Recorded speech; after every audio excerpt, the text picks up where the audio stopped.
Bonjour les amis, bonjour les coucous, bonjour les lovers, bonjour la famille aussi. J'espère que vous allez bien. Moi je vais super bien, je vais très bien. Surtout que je suis dans le parc, comme toujours. J'adore les parcs, hein. J'aime tellement les parcs.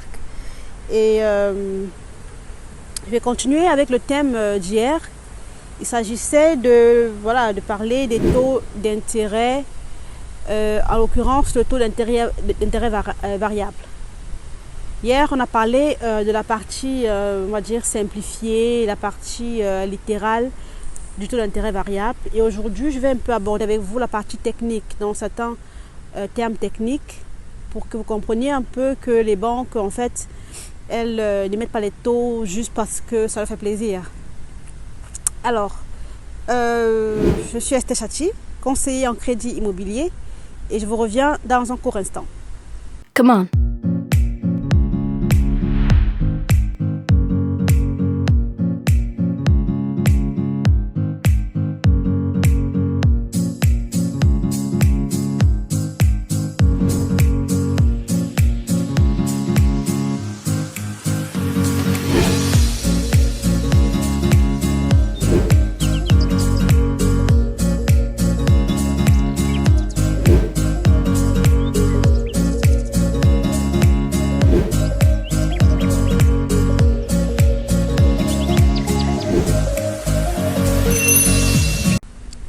Alors, comme souligné tout à l'heure, je disais que les taux d'intérêt variables ne sont pas émis juste au pif, mais il y a un régulateur qui est l'Euribor 3 mois. En fait, c'est un terme abrégé. Euribor, c'est un terme, c'est en anglais, hein, si je ne me trompe pas, c'est Euro Interbank Offered Rate. En fait, c'est le taux d'intérêt interbancaire européen offert. Tout simplement, en fait, c'est le taux d'intérêt auquel les banques s'octroient mutuellement les crédits. Et le Euribor 3 mois, c'est le taux référentiel sur lequel les banques se basent pour pouvoir émettre le taux d'intérêt. Naturellement, sur ce taux d'intérêt s'ajoute une marge bancaire parce que faut bien dire que les banques, elles veulent bien aussi avoir du profit. Et voilà, donc du coup, votre taux d'intérêt que vous obtenez à la banque est constitué en général d'une partie de l'Euribor 3 mois et de l'autre partie de la marge bancaire. Et il faut savoir que la marge bancaire, en général, elle se situe entre, je crois, 1 et 1,75% pour les clients privés, selon votre solvabilité, donc selon votre dossier financier, si vous êtes solvable ou non. Donc c'est pour ça qu'on recommande toujours aux clients d'avoir un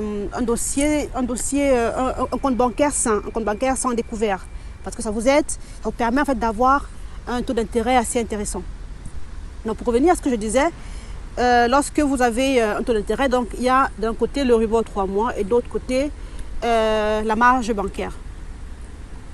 L'Euribor, en fait l'Euribor 3 mois, je regardais encore hier dans le journal, l'Euribor 3 mois, je crois que c'était, non, c'était pas hier, le 13 août, on était à, je crois, moins 0,561, un truc comme ça là. Donc moins 0,5661% actuellement, parce que les taux sont très bas. Et il faut savoir que lorsque ce taux d'intérêt-là, il augmente, votre taux aussi bancaire, il augmente. Lorsque ce taux, il diminue, votre taux bancaire également, il diminue. Donc, prenons un exemple simple.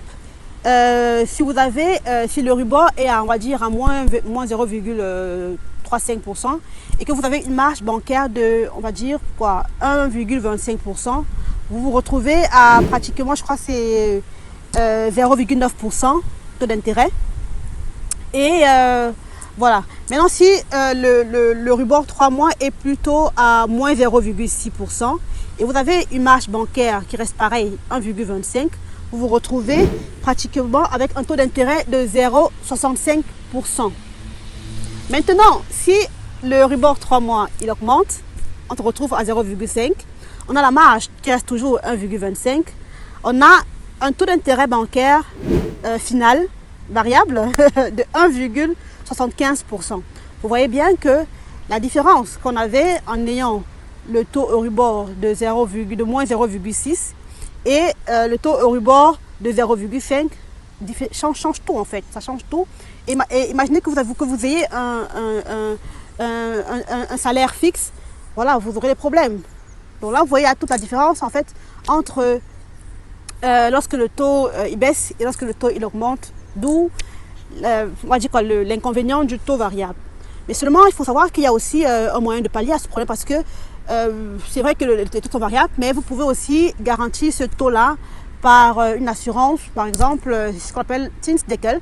Donc vous souscrivez une assurance et cette assurance-là vous garantit en fait un seuil que vous ne dépasserez pas. Par exemple, si vous dites, ok, le seuil que vous voulez atteindre, c'est 3%.